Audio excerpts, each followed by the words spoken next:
ਵਾਹਿਗੁਰੂ ਜੀ ਕਾ ਖਾਲਸਾ ਵਾਹਿਗੁਰੂ ਜੀ ਕੀ ਫਤਿਹ। ਮੈਂ ਤੁਹਾਡੀ ਹੋਸਟ ਨੀਲਮ ਕੌਰ ਤੇ ਮੈਂ ਟੀਵੀ 84 ਦੇ ਸਾਰੇ ਦਰਸ਼ਕਾਂ ਤੇ ਸਰੋਤਿਆਂ ਦਾ ਹਾਰਦਿਕ ਸਵਾਗਤ ਕਰਦੀ ਹਾਂ ਪ੍ਰੋਗਰਾਮ ਸੱਚੋ ਸੱਚ ਵਿੱਚ, ਜਿਹੜੇ ਇਸ ਪ੍ਰੋਗਰਾਮ ਨਾਲ ਦੇਸ਼ਾਂ ਵਿਦੇਸ਼ਾਂ ਤੋਂ ਜੁੜ ਚੁੱਕੇ ਨੇ।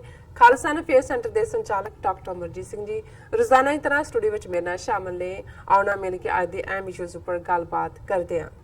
ਜੀ ਡਾਕਟਰ ਸਾਹਿਬ ਵਾਹਿਗੁਰੂ ਜੀ ਕਾ ਖਾਲਸਾ ਵਾਹਿਗੁਰੂ ਜੀ ਕੀ ਫਤਿਹ। ਜੀ ਡਾਕਟਰ ਸਾਹਿਬ ਜੀ ਆਇਆਂ ਨੂੰ ਪ੍ਰੋਗਰਾਮ ਸੱਚੋ ਸੱਚ ਵਿੱਚ ਬਹੁਤ ਸ਼ੁਕਰੀਆ ਜੀ। ਡਾਕਟਰ ਸਾਹਿਬ ਅੱਜ 26 ਜੂਨ 2019 12 ਹਾੜ ਨਾਨਕਸ਼ਾਹੀ ਸੰਮਤ 551 ਦਾ ਦਿਨ ਹੈ ਤੇ ਡਾਕਟਰ ਸਾਹਿਬ ਪ੍ਰੋਗਰਾਮ ਸ਼ੁਰੂ ਕਰਨ ਤੋਂ ਪਹਿਲਾਂ ਅਸੀਂ ਆਪਣੇ ਦਰਸ਼ਕਾਂ ਤੇ ਸਰੋਤਿਆਂ ਨੂੰ ਹਮੇਸ਼ਾ ਤਰ੍ਹਾਂ ਦੱਸੀਏ ਵਿਊਅਰਸ, ਜੇ ਤੁਸੀਂ ਹੱਕ ਸੱਚ ਇਨਸਾਫ ਤੇ ਪੈਰਾ ਦਿੰਦਾ ਇੱਕੋ ਇੱਕ ਚੈਨਲ ਟੀਵੀ 84 ਨੂੰ ਦੇਖਣਾ ਚਾਹੁੰਦੇ ਹੋ ਤਾਂ ਤੁਸੀਂ ਦੇਖ ਸਕਦੇ ਹੋ spectrum cable, Asian cable, Bell 5 cable in Canada, roku, Jadoo box, ਸ਼ਾਵਾ, ਫੇਸਬੁੱਕ ਟੀਵੀ 84 ਦੀ ਐਪ ਰਾਹੀਂ online streaming and IP box ਤੇ ਤੁਸੀਂ ਟੀਵੀ 84 ਨੂੰ ਦੇਖ ਸਕਦੇ ਹੋ।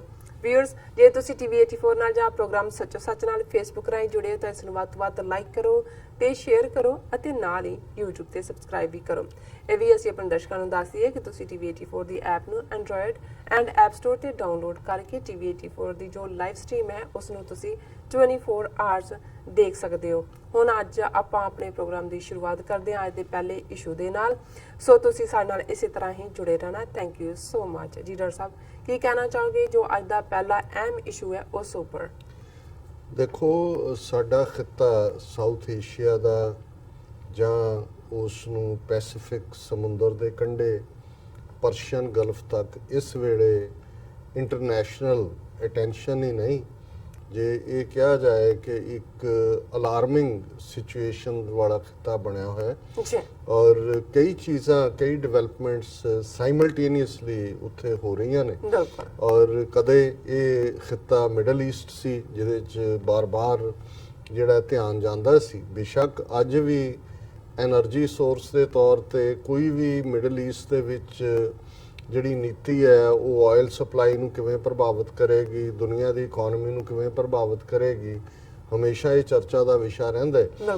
ਪਰ ਇਸ ਵੇਲੇ ਇੱਕ ਪਾਸੇ ਜਿੱਥੇ ਅਫਗਾਨਿਸਤਾਨ ਚੋਂ ਅਮਰੀਕਨ ਫੌਜਾਂ ਨੂੰ ਕੱਢਣਾ, ਜਿਹਦੀ ਗੱਲ ਪਿਛਲੇ 2 ਸਾਲ ਤੋਂ ਟਰੰਪ ਐਡਮਿਨਿਸਟ੍ਰੇਸ਼ਨ ਵੱਲੋਂ ਕੀਤੀ ਜਾ ਰਹੀ ਹੈ, ਉਸ ਦੇ ਲਈ ਐਫਰਟ ਵੀ ਹੋ ਰਹੇ ਨੇ, ਉਸ ਦੇ ਉੱਤੇ ਵੀ ਇੱਕ ਫੋਕਸ ਚੱਲ ਰਿਹਾ ਹੈ। ਆਲਰੇਡੀ ਪਾਕਿਸਤਾਨ ਇਸ ਵੇਲੇ ਬੇਸ਼ੱਕ ਆਪਣੇ ਤੌਰ ਦੇ ਉੱਤੇ ਉਹ ਕ੍ਰਾਈਸਿਸ ਦੇ ਵਿੱਚ ਹੈ, ਕੋਈ ਸ਼ੱਕ ਨਹੀਂ ਹੈ। ਅੱਜ ਡਾਲਰ ਦੇ ਮੁਕਾਬਲੇ ਪਾਕਿਸਤਾਨੀ ਰੁਪਈਆ 160 ਤੋਂ ਵੀ ਕ੍ਰਾਸ ਕਰ ਗਿਆ ਔਰ ਇੱਕੋ ਦਿਨ ਦੇ ਵਿੱਚ 7 ਰੁਪਏ ਤੋਂ ਜ਼ਿਆਦਾ ਦਾ ਲਾਸ ਹੋਇਆ। ਲੇਕਿਨ ਕਿਤੇ ਨਾ ਕਿਤੇ ਕੋਈ ਜਿਹੜਾ ਲਾਸ ਵੀ ਚੱਲ ਰਿਹਾ ਹੁੰਦਾ। ਦੂਸਰੇ ਪਾਸੇ ਇੰਗਲੈਂਡ ਵਰਲਡ ਕੱਪ ਕ੍ਰਿਕਟ ਦੇ ਵਿੱਚ ਜਿਹੜੀ ਹੁਣ ਤੱਕ ਅਨਬੀਟਨ ਟੀਮ ਸੀ ਨਿਊਜ਼ੀਲੈਂਡ ਦੀ, ਉਹਨੂੰ ਪਾਕਿਸਤਾਨ ਨੇ ਬੀਟ ਕੀਤਾ ਔਰ ਜ਼ਾਹਰ ਹੈ ਕਿ ਪਾਕਿਸਤਾਨ ਸੈਮੀ ਫਾਈਨਲ ਵੱਲ ਵੱਧ ਰਿਹਾ। ਮੈਂ ਹਾਲਾਂਕਿ ਜਿਵੇਂ ਮੈਂ ਕਿਹਾ ਵੀ ਮੇਰਾ ਨਾ ਕੋਈ ਕ੍ਰਿਕਟ ਸ਼ੌਕ ਹੈ ਨਾ ਹੀ ਮੈਂ ਇਹਨੂੰ ਲੋਕਾਂ ਦੀ ਖੇਡ ਸਮਝਦਾ, ਪਰ ਕੁੱਲ ਮਿਲਾ ਕੇ ਹੁੰਦਾ ਹੈ ਵੀ ਕਈ ਵਾਰ ਜਦੋਂ ਜਿਸ ਖਿੱਤੇ ਦੇ ਵਿੱਚ ਕੁਛ ਨਾ ਪੱਖੀ ਚੱਲ ਰਿਹਾ ਹੁੰਦਾ, ਉੱਥੇ ਕੋਈ ਵੀ ਨਿੱਕੀ ਜਿਹੀ ਟੈਂਜੀਬਲ ਜਿਹੜੀ ਪ੍ਰਾਪਤੀ ਹੈ ਉਹ ਵੀ ਤੁਹਾਨੂੰ ਜਿਹੜਾ ਉਹ ਉਤਸ਼ਾਹਿਤ ਕਰਦੀ ਹੈ ਜਾਂ ਤੁਹਾਡੇ 'ਚ ਹੌਸਲਾ ਭਰਦੀ ਹੈ। ਔਰ ਪਾਕਿਸਤਾਨ ਵੈਸੇ ਵੀ ਮੈਂ ਦੇਖ ਰਿਹਾ ਕਿ ਜਿਸ ਅੰਦਾਜ਼ ਦੇ ਵਿੱਚ ਈਵਨ ਅਫਗਾਨਿਸਤਾਨ ਦੀ ਪਹੁੰਚ ਵੀ ਪਾਕਿਸਤਾਨ ਵੱਲ ਬਦਲ ਰਹੀ ਹੈ, ਜਿਹੜੀ ਉੱਥੇ ਭਾਵੇਂ ਨਾਮ ਨਿਹਾਦ ਸਰਕਾਰ ਹੀ ਅਮਰੀਕਾ ਨੇ ਖੜੀ ਕੀਤੀ ਹੋਈ ਹੈ। ਅਸ਼ਰਫ ਗਨੀ ਜਿਹੜੇ ਅਫਗਾਨਿਸਤਾਨ ਦੇ ਪ੍ਰੈਜ਼ੀਡੈਂਟ ਨੇ ਉਹ ਇਸਲਾਮਾਬਾਦ ਆ ਰਹੇ ਨੇ, ਆਲਰੇਡੀ ਉਸ ਵਿਜ਼ਿਟ ਦੀਆਂ ਤਿਆਰੀਆਂ ਚੱਲ ਰਹੀਆਂ ਨੇ। ਉਸ ਤੋਂ ਪਹਿਲਾਂ ਪਿਛਲੇ ਦਿਨਾਂ ਦੇ ਵਿੱਚ ਗੁਲਬਦੀਨ ਹਿਕਮਤ ਯਾਰ ਦੀ ਅਗਵਾਈ ਦੇ ਵਿੱਚ ਜਿਹੜਾ ਇੱਕ ਪਾਵਰਫੁਲ ਐਂਟੀਟੀ ਹੈ ਗੁਲਬਦੀਨ ਹਿਕਮਤ ਯਾਰ, ਤਾਲਿਬਾਨ ਦੀ ਇੱਕ ਸਟਰੋਂਗ ਫੈਕਸ਼ਨ, ਉਹਨਾਂ ਨੇ ਵੀ ਜਿਹੜੀ ਹੈ ਇਸਲਾਮਾਬਾਦ ਦੇ ਵਿੱਚ ਪਾਕਿਸਤਾਨੀ ਅਫੀਸ਼ੀਅਲਸ ਨਾਲ ਔਰ ਸ਼ਾਇਦ ਇਮਰਾਨ ਖਾਨ ਨਾਲ ਵੀ ਉਹਨਾਂ ਦੀ ਮੁਲਾਕਾਤ ਹੋਈ। ਸੋ ਇੱਕ ਪਾਸੇ ਇੰਟਰਨੈਸ਼ਨਲ ਸਿਨੈਰੀਓ ਇਹ ਸਾਰਾ ਇੱਕ ਸਟੇਜ ਤੇ ਅਮਰੀਕਾ ਪਾਕਿਸਤਾਨ ਨੂੰ ਬਿਲਕੁਲ ਛਿੜਕ ਕੇ ਜਿਹੜਾ ਆਪਣੇ ਤੌਰ ਤੇ ਕੁਛ ਉੱਥੇ ਕਰਨਾ ਚਾਹੁੰਦਾ ਸੀ ਔਰ ਇੰਡੀਆ ਵੀ ਜਿਹੜਾ ਉਹ ਪੂਰਾ ਡੰਡ ਬੈਠਕਾਂ ਕੱਢ ਰਿਹਾ ਸੀ ਕਿ ਜੀ ਸਾਨੂੰ ਉਹਦੇ 'ਚ ਰੋਲ ਮਿਲੇਗਾ। ਸੋ ਇਹਦੇ 'ਚ ਕੋਈ ਸ਼ੱਕ ਨਹੀਂ ਹੈ ਕਿ ਅਮਰੀਕਾ ਦਾ ਪਾਕਿਸਤਾਨ ਦੇ ਉੱਤੇ ਫਿਰ ਜਿਹੜਾ ਉਹ ਨਿਰਭਰਤਾ ਆਈ ਹੈ ਔਰ ਅਫਗਾਨਿਸਤਾਨ ਦੀ ਮੌਜੂਦਾ ਹਕੂਮਤ ਜਿਹਨੂੰ ਪਤਾ ਹੈ ਵੀ 70-80% ਦੀ ਟੈਰੀਟਰੀ ਆਲਰੇਡੀ ਤਾਲਿਬਾਨ ਦੇ ਕੋਲ ਹੈ, ਉਹਨਾਂ ਨੂੰ ਵੀ ਕੰਧ ਤੇ ਲਿਖਿਆ ਜਿਹੜਾ ਹੈ ਉਹ ਪੜ੍ਹਨ ਦੀ ਜਾਂਚ ਆ ਗਈ। ਲੇਕਿਨ ਜਿਸ ਕਰਕੇ ਮੈਂ ਇਸ ਇਸ਼ੂ ਨੂੰ ਚੁਣਿਆ ਵਿਚਾਰ ਦੇ ਲਈ, ਅਮਰੀਕਾ ਦੇ secretary of state Mike Pompeo ਦੀ ਭਾਰਤ ਵਿਜ਼ਿਟ, ਅਸੀਂ ਉਸ ਦੇ ਸਾਈਡ ਹਵਾਲੇ ਨਾਲ ਤਾਂ ਪਿਛਲੇ 2-3 ਦਿਨ ਤੋਂ ਗੱਲ ਕਰ ਰਹੇ, ਲੇਕਿਨ ਹੁਣ ਉਹ 2 ਦਿਨਾਂ ਦੌਰਾ ਮੁਕੰਮਲ ਹੋਇਆ ਹੈ। ਉਸ ਤੋਂ ਬਾਅਦ ਦੋਨਾਂ ਨੇ ਜੈ ਸ਼ੰਕਰ ਜਿਹੜਾ ਉਹਨਾਂ ਦਾ ਫੋਰਨ ਮਿਨਿਸਟਰ ਹੈ, ਡਿਪਲੋਮੈਟ ਹੈ, ਰਿਹਾ ਰਿਟਾਇਰਡ ਹੈ ਤਾਂ ਤਮਿਲਨਾਡੂ ਦਾ, ਉਹਨੂੰ ਹੁਣ ਗੁਜਰਾਤ ਚੋਂ ਅਪਰ ਹਾਊਸ ਦੇ ਵਿੱਚ ਲਿਆ ਰਹੇ ਨੇ ਰਾਜ ਸਭਾ ਦੇ ਵਿੱਚ, ਲੇਕਿਨ ਇੱਕ ਸੀਜ਼ਨਡ ਡਿਪਲੋਮੈਟ ਹੈ। ਔਰ ਇਹਨਾਂ ਦੋਨਾਂ ਦੀ ਪ੍ਰੈਸ ਕਾਨਫਰੰਸ ਵੀ ਹੋਈ, ਉਹਦੀ ਵੀ ਮੈਂ ਗੱਲ ਕਰਾਂਗਾ। ਪਰ ਇਸ ਦੇ ਨਾਲ ਅਸੀਂ ਦੇਖ ਰਹੇ ਹਾਂ ਕਿ ਈਰਾਨ ਹੁਣ ਆਲ ਆਫ ਏ ਸਡਨ ਇੱਕ ਸਟੇਜ ਦੇ ਉੱਤੇ, ਜਿੱਥੇ ਪਾਕਿਸਤਾਨ ਨੂੰ ਐਪੀ ਸੈਂਟਰ ਆਫ ਟੈਰਰਿਜ਼ਮ ਔਰ ਇਸ ਕਿਸਮ ਦੇ ਲਫ਼ਜ਼ਾਂ ਦੇ ਨਾਲ ਮਦਰ ਆਫ ਟੈਰਰਿਜ਼ਮ ਇੰਡੀਆ ਇਸ ਕਿਸਮ ਦੀ ਬਿਆਨਬਾਜ਼ੀ ਕਰਦਾ ਸੀ, ਬਿਲਕੁਲ ਹੁਣ ਉਹ ਵਰਲਡ ਜਾਂ ਗਲੋਬਲ ਟੈਰਰਿਜ਼ਮ ਦੇ ਲਈ ਈਰਾਨ ਨੂੰ ਦੋਸ਼ੀ ਠਹਿਰਾਉਣ ਦੀ ਲਾਈਨ। ਔਰ ਇਹਦੇ 'ਚ ਕੋਈ ਸ਼ੱਕ ਨਹੀਂ ਹੈ ਕਿ ਇੱਕ ਸਟੇਜ ਤੇ ਟਰੰਪ ਦੇ ਆਪਣੇ ਕਹਿਣ ਮੁਤਾਬਕ ਕਿ ਜੀ we came close to that we came that close to strike. ਫਿਰ ਮੈਂ ਆਪਣੇ ਐਕਸਪਰਟਸ ਨੂੰ ਪੁੱਛਿਆ ਕਿੰਨੀਆਂ ਕੈਜੂਅਲਟੀਜ਼ ਹੋਣਗੀਆਂ, ਉਹਨਾਂ ਨੇ ਕਿਹਾ ਜੀ 150 ਦੇ ਕਰੀਬ, ਔਰ ਮੈਂ ਵਿਦਡਰਾ ਕਰ ਰਿਹਾ। ਅੱਜ ਵੀ ਜਦੋਂ ਮੈਂ ਗੱਲਬਾਤ ਕਰ ਰਿਹਾ, ਟਰੰਪ ਦੀ ਇਹ ਸਟੇਟਮੈਂਟ ਹੈ ਕਿ ਜੀ our army won't come on the ground, Iran ਦੇ ਵਿੱਚ ਅਸੀਂ ਫੌਜ ਨਹੀਂ ਭੇਜਾਂਗੇ, ਬਟ ਅਸੀਂ ਉਹਨਾਂ ਦਾ ਬਹੁਤ ਨੁਕਸਾਨ ਕਰ ਸਕਦੇ। ਇਹ ਉਹ ਸੋ ਜ਼ਾਹਰ ਹੈ ਕਿ ਉਹਨਾਂ ਦੇ ਨਾਲ ਉਹ ਡੀਲ ਵੀ ਕੋਈ ਨਾ ਕੋਈ ਜਿਹੜਾ ਉਹ ਸਾਈਨ ਕਰਨਾ ਚਾਹੁੰਦਾ। ਗੱਲ ਸਿਰਫ ਨਿਊਕਲੀਅਰ ਦੇ ਮੁੱਦੇ ਤੇ ਨਹੀਂ ਹੈ, ਉਹ ਤਾਂ ਆਲਰੇਡੀ ਬ੍ਰਿਟਨ, ਫਰਾਂਸ, ਇੰਗਲੈਂਡ ਉਹਨਾਂ ਨੇ ਟੈਸਟੀਫਾਈ ਕੀਤਾ ਸੀ ਕਿ ਜਿਹੜੀਆਂ UN ਦੇ ਨਾਲ ਹੋਈਆਂ ਸ਼ਰਤਾਂ ਨੇ ਉਹਨਾਂ ਨੂੰ ਈਰਾਨ ਮੰਨ ਰਿਹਾ, ਉਹਨਾਂ ਤੇ ਕੰਪਲਾਈ ਕਰ ਰਹੇ। ਪਰ ਅਮਰੀਕਾ ਈਰਾਨ ਦੇ ਉੱਤੇ ਜਿਹੜਾ ਮਾਈਕ ਪੋਂਪੀਓ ਨੇ ਜਾਂ ਜੌਨ ਬੋਲਟਨ ਨੇ 12 ਨੁਕਤਿਆਂ ਵਾਲਾ ਜਿਹੜਾ ਉਹ ਮੈਮੋਰੈਂਡਮ ਦਿੱਤਾ, ਉਹਨਾਂ ਦਾ ਮੋਰ ਕੰਸਰਨ ਹੈ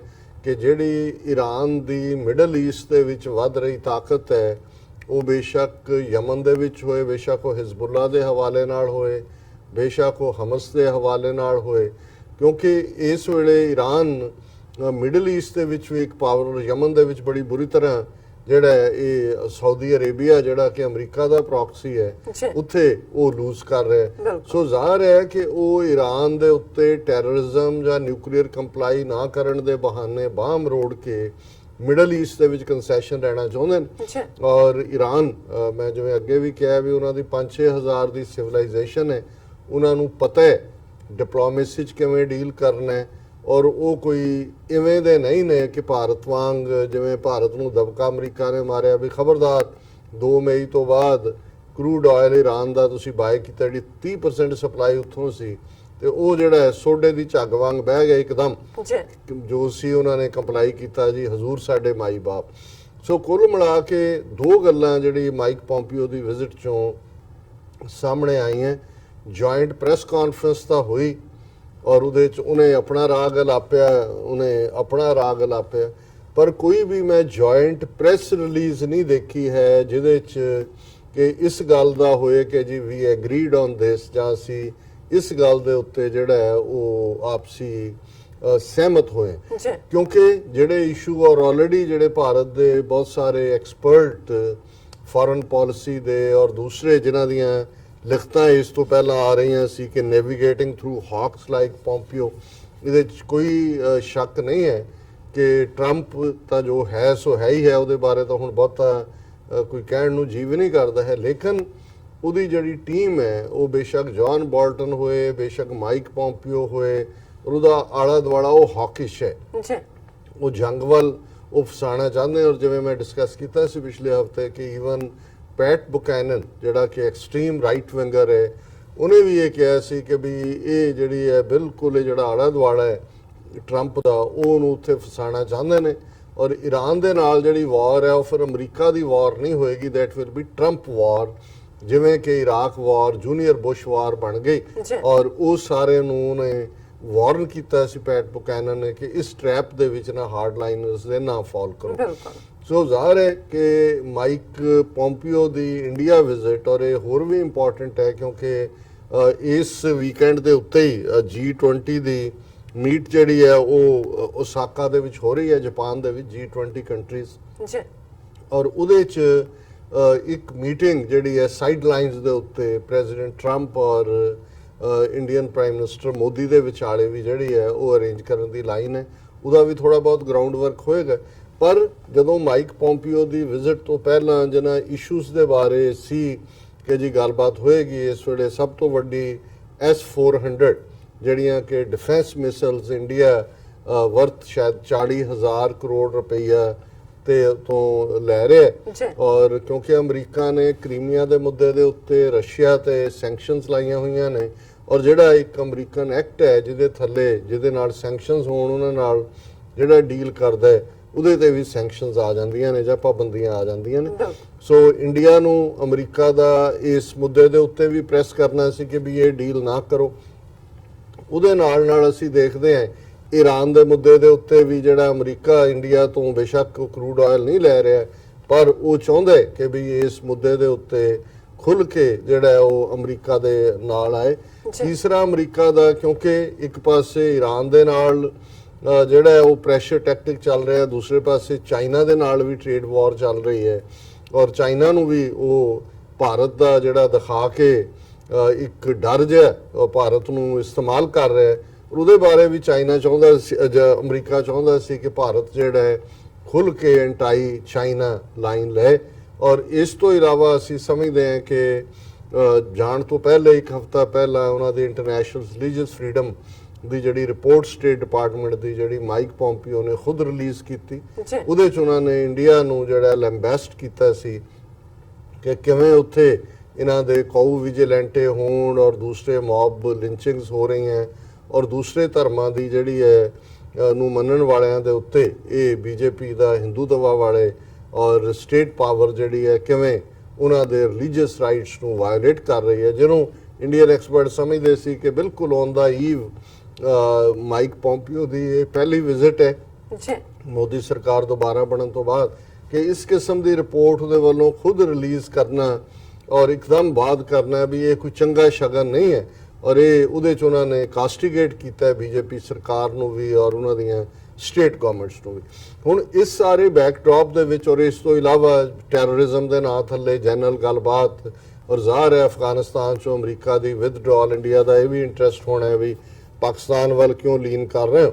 ਔਰ ਜਿਵੇਂ ਇੰਡੀਆ ਹਮੇਸ਼ਾ ਚਾਹੁੰਦਾ ਹੁੰਦਾ ਹੈ ਵੀ ਕੋਈ ਵੀ ਜਿਹੜੀ ਫੋਰਨ ਜਿਹੜੀ ਵਿਜ਼ਿਟਰ ਹੈ ਜਾਂ ਇਹਨਾਂ ਦੀਆਂ ਕੋਈ ਕਾਨਫਰੰਸਿਸ ਹੋਣ, ਉੱਥੇ ਉਹ ਟੈਰਰਿਜ਼ਮ ਦੇ ਨਾਂ ਥੱਲੇ ਪਾਕਿਸਤਾਨ ਨੂੰ ਜਿਹੜਾ ਭੰਨਣ ਦੀ ਲਾਈਨ ਜਿਹੜੀ ਹੈ ਜਾਂ ਭੰਡਣ ਦੀ ਲਾਈਨ ਉਹ ਜ਼ਰੂਰ ਅਖਤਿਆਰ ਕਰਦੇ।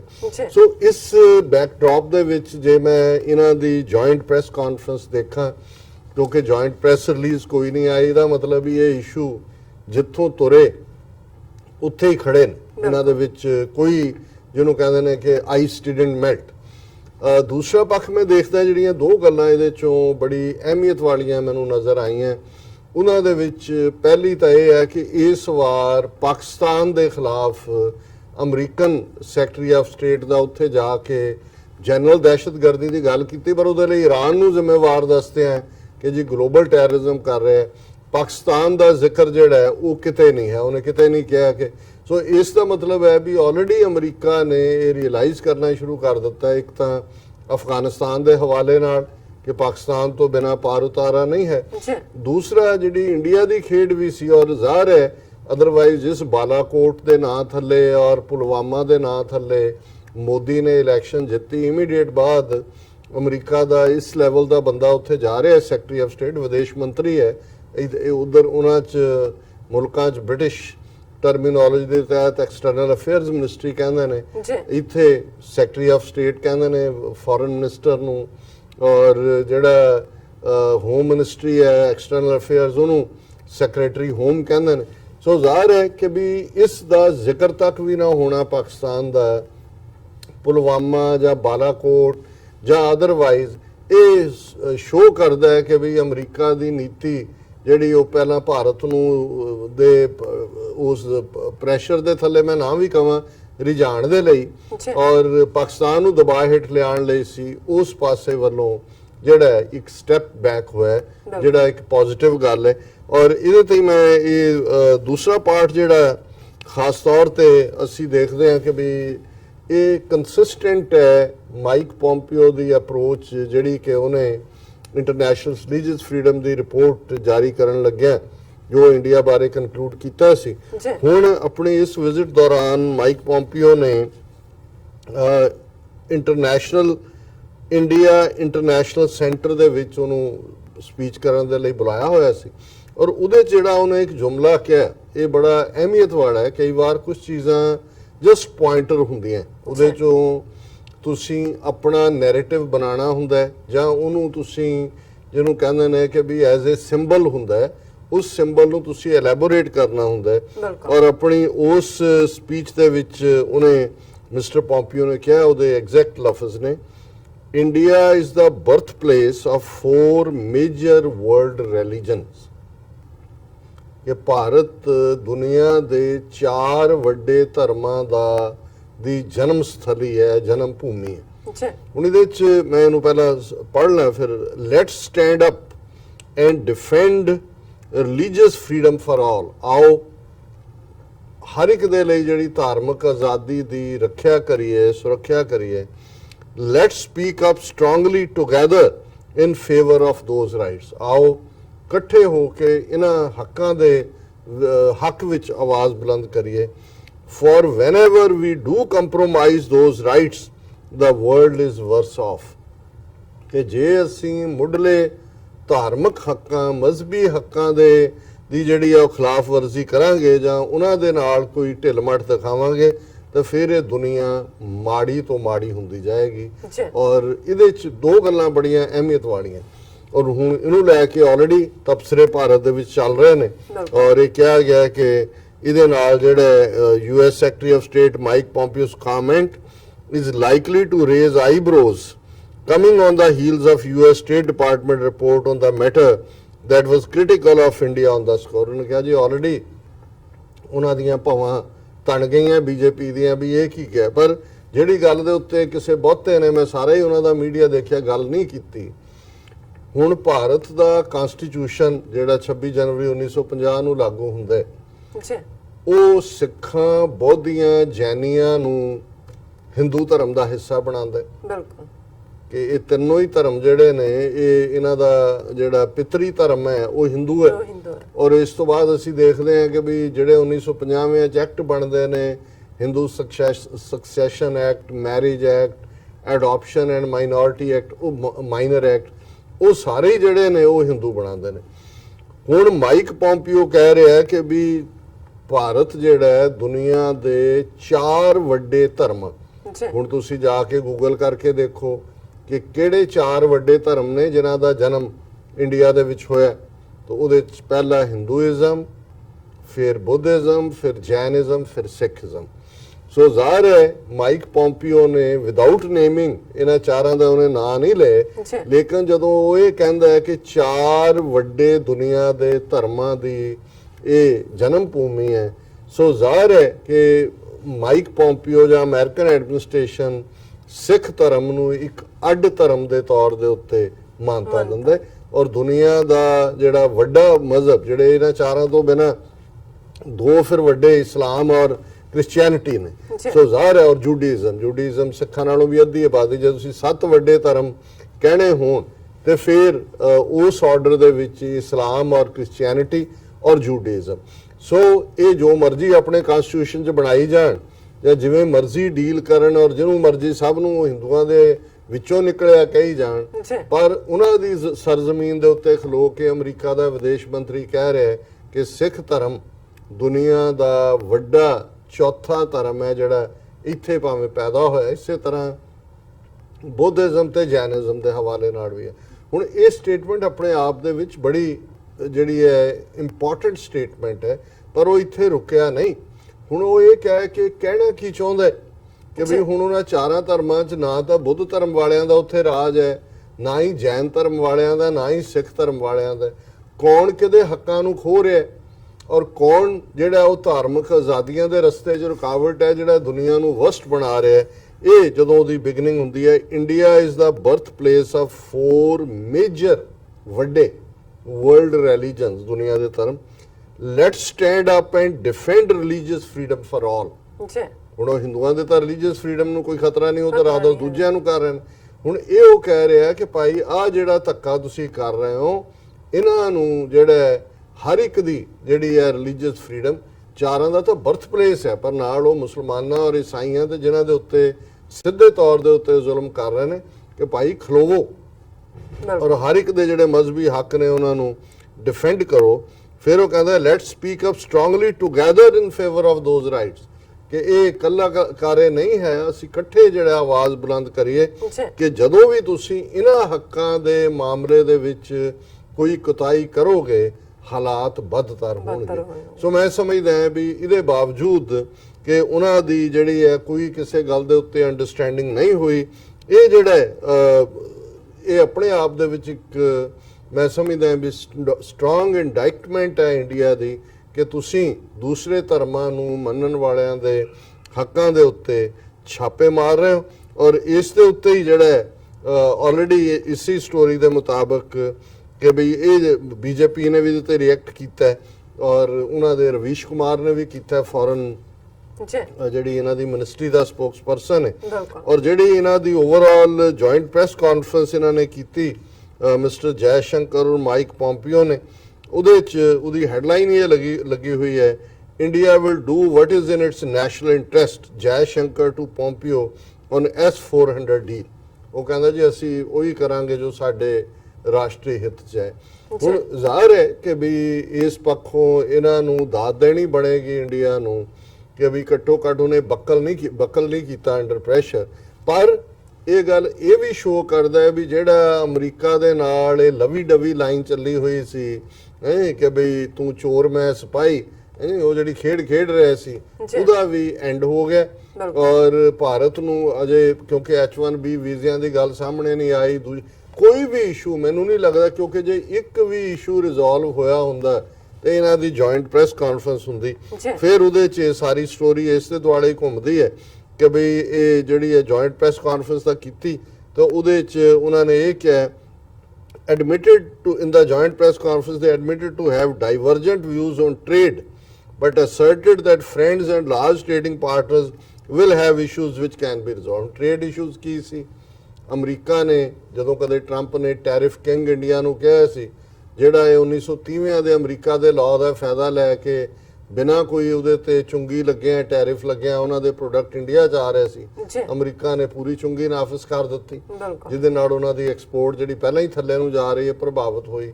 ਇੰਡੀਆ ਨੇ ਵੀ ਉਹਨਾਂ ਦੀਆਂ 28-29 ਆਈਟਮਸ ਵਾਸ਼ਿੰਗਟਨ ਐਪਲ ਔਰ walnut and almonds of California, ਕਿਆ ਪਿੱਦੀ ਕਾ ਸ਼ੋਰਬਾ, ਉਹ ਕਹਿ ਰਹੇ ਮੈਂ ਵੀ ਫਿਰ ਦੱਸ ਦਿਆਂਗਾ ਵੀ ਮੈਂ ਕੀ ਕਰ ਸਕਦਾ। ਸੋ ਜ਼ਾਹਰ ਹੈ ਕਿ ਇਸ ਮੁੱਦੇ ਦੇ ਉੱਤੇ ਵੀ ਜਦੋਂ ਜੈ ਸ਼ੰਕਰ ਕਹਿ ਰਹੇ ਕਿ ਜੀ ਇਹ ਹੁੰਦੇ ਹੀ ਨੇ ਇਹਦਾ ਮਤਲਬ ਹੈ ਕਿ ਵੀ ਕੋਈ ਵੀ ਇਹਦੇ ਤੇ ਉਹਨਾਂ ਦੀ ਕੰਸੈਂਸਸ ਨਹੀਂ ਬਣ ਸਕੀ। ਫਿਰ Jai Shankar and Pompeo also discuss the issue of energy security in the wake of situation arising out of US sanctions on buying oil from Iran and the US-Iran tensions in the Gulf. ਫਿਰ ਇਹਦੇ ਤੇ ਵੀ ਜਿਹੜਾ ਜੈ ਸ਼ੰਕਰ ਕਹਿ ਰਿਹਾ we have a certain perspective on Iran, ਕਿ ਸਾਡਾ ਇੱਕ ਆਪਣਾ ਨੁਕਤਾ ਨਿਗਾਹ ਹੈ। The secretary shared with me the American concerns on Iran. For us it is important that global energy supplies remain predictable. I think that is a concern that Secretary Pompeo was very, very receptive. ਇਹਦਾ ਵੀ ਮਤਲਬ ਇਹ ਹੈ ਕਿ Iran ਮੁੱਦੇ ਤੇ ਵੀ ਕਿ Iran ਤੋਂ ਤੇਲ ਅੱਗੋਂ ਲੈਣਾ ਨਹੀਂ ਲੈਣਾ, ਜਾਂ ਅਮਰੀਕਾ ਜਿਵੇਂ ਭਾਰਤ ਨੂੰ ਵੀ ਆਪਣੇ ਜਹਾਜ਼ ਤੇ ਚੜਾਉਣਾ ਚਾਹੁੰਦਾ ਸੀ against Iran, Russia already Iran ਦੀ ਸਪੋਰਟ ਤੇ ਖਲੋ ਗਿਆ। ਉਹਨੇ ਕਿਹਾ ਜੀ ਉਹਨੇ ਕੋਈ ਡਰੋਨ ਜਿਹੜਾ ਉਹ ਇੰਟਰਨੈਸ਼ਨਲ ਵਾਟਰ 'ਚ ਨਹੀਂ ਸੁੱਟਿਆ ਜਿਹੜਾ ਇਹਨਾਂ ਦਾ ਅਮਰੀਕਾ ਦਾ ਸੀ, ਉਹਨਾਂ ਦੀ ਟੈਰੀਟਰੀ 'ਚ ਸੀ। ਸੋ ਚਾਈਨਾ ਪਹਿਲਾਂ ਹੀ ਈਰਾਨ ਦੇ ਨਾਲ ਹੈ। ਸੋ ਜ਼ਾਹਰ ਹੈ ਵੀ ਅਮਰੀਕਾ ਦੀ ਇੱਕ ਉੱਥੇ ਵੀ ਫੇਲਿਅਰ ਹੋਈ ਹੈ ਵੀ ਇੰਡੀਆ ਵੀ ਜਿਹੜਾ ਉਹ ਇਹਨਾਂ ਦੇ ਜਹਾਜ਼ ਦੇ ਉੱਤੇ ਨਹੀਂ ਚੜਿਆ। ਫਿਰ ਸਟੇਟ ਸਪਾਂਸਰ ਟੈਰਰਿਜ਼ਮ ਦੀ ਗੱਲ, ਹੁਣ ਤੱਕ ਭਾਰਤ ਦਾ ਫੋਕਸ ਵੀ ਪਾਕਿਸਤਾਨ ਸੀ, ਅਮਰੀਕਾ ਵੀ ਉਹਨਾਂ ਦੇ ਨਾਲ ਜਿਹੜਾ ਉਹ ਜੁਆਇਨ ਕਰ ਲੈਂਦਾ ਸੀ, ਜਿਵੇਂ ਉਹਦੇ ਅਜ਼ਹਰ ਮਸੂਦ ਦੇ ਮੁੱਦੇ ਦੇ ਕੀਤਾ। ਪਰ ਹੁਣ ਇੱਥੇ ਬੜੀ ਇੰਟਰਸਟਿੰਗ ਸਟੇਟਮੈਂਟ ਹੈ। On his part, Pompeo articulated American concerns over state-sponsored terrorism by Iran.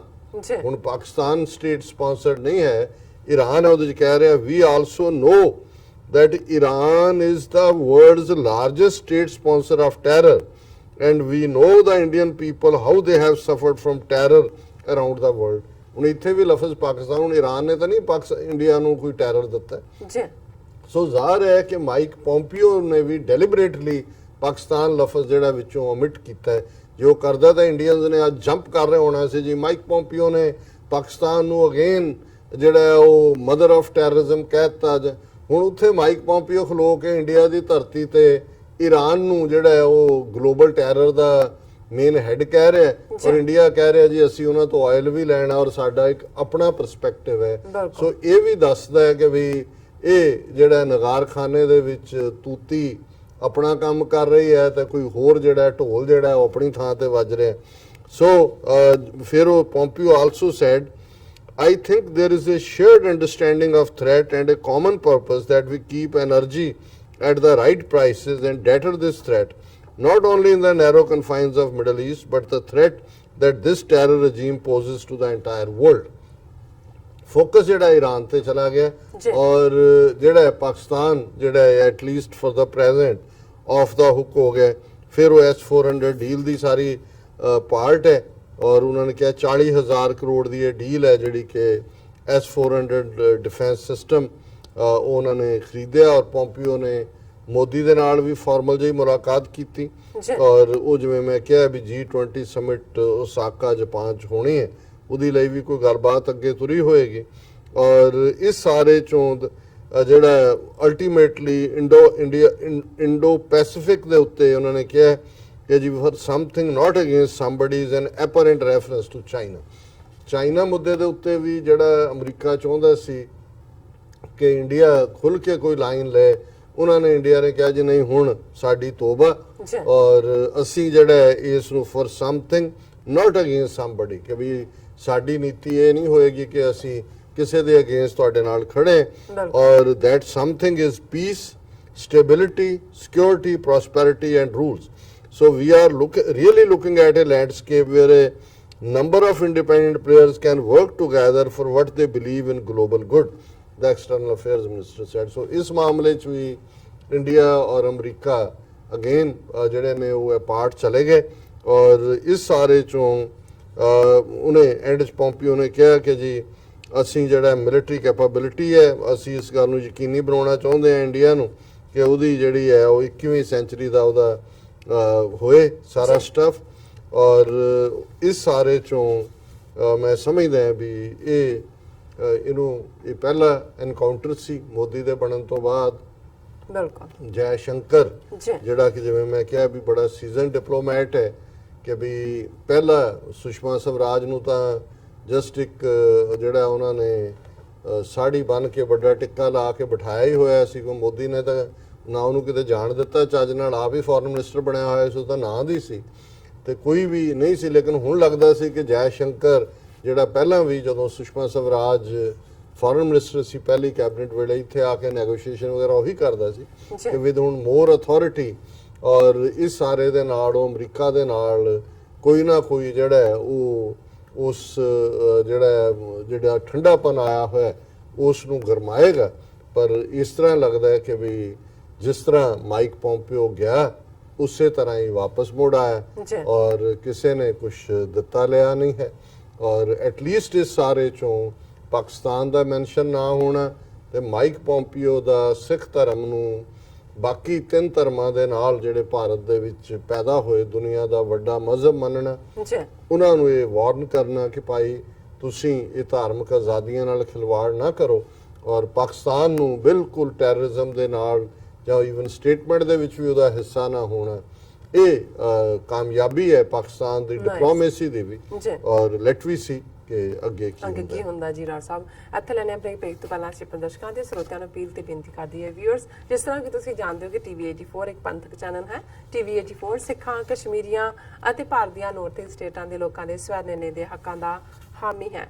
ਅਸੀਂ ਚਾਹਾਂਗੇ ਕਿ ਤੁਸੀਂ TV84 ਦੀ ਚੜ੍ਹਦੀ ਕਲਾ ਲਈ ਵੱਧ ਤੋਂ ਵੱਧ ਡੋਨੇਟ ਕਰੋ। ਡੋਨੇਟ ਕਰਨ ਲਈ ਸਾਡੀ ਵੈਬਸਾਈਟ tv84.tv ਤੇ ਜਾ ਕੇ ਪੇਪਲ ਦੀ ਵਰਤੋਂ ਕਰਕੇ ਵਨ ਟਾਈਮ ਡੋਨੇਟ ਕਰ ਸਕਦੇ ਹੋ, ਮੰਥਲੀ ਡੋਨੇਟ ਵੀ ਕਰ ਸਕਦੇ ਹੋ।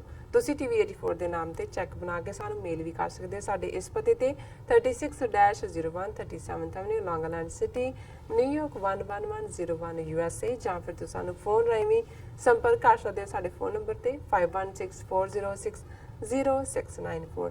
Thank you so much viewers, ਤੁਸੀਂ ਨਾਲ ਇਸ ਤਰ੍ਹਾਂ ਬਣੇ ਰਹਿਣਾ। ਮਿਲਦੇ ਹਾਂ ਛੋਟੇ ਜਿਹੇ ਬ੍ਰੇਕ ਤੋਂ ਬਾਅਦ।